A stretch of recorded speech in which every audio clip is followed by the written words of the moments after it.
प्राचीन काळाचो दुसरो आयतार वरोस्क लुका प्रमाणे जेजू ख्रिस्ताचे शुभ वर्तमान अध्याय 9 वळी 28 ते 36.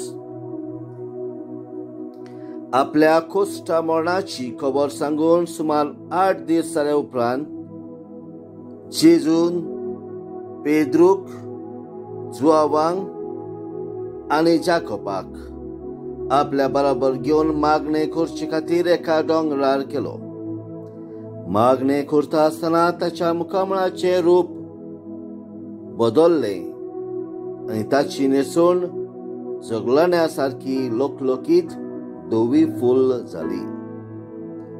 अवचितूच दोन दादले ताचे लागीं उलयतात ते थंय हाजीर जाले.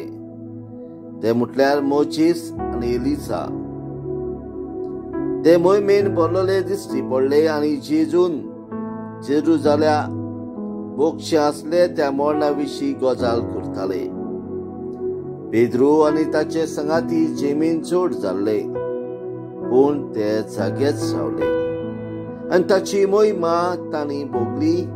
ताचे बरोबर उबे आसलेल्या त्या दोगांयकूय देखले. हे जेजू सरशिल्ले कोट सरून वेताले तेन्ना पेद्रून ताका म्हटले, गुरुजी, आमी हांगासरूच रावल्यार बरे. म्हणटोच 3 तोंबू उबारुया, एक तुका, एक मोजेसाक आनी एक एलिजाक. आपूण कितें म्हणटा तें तोच नोकरो आसलो.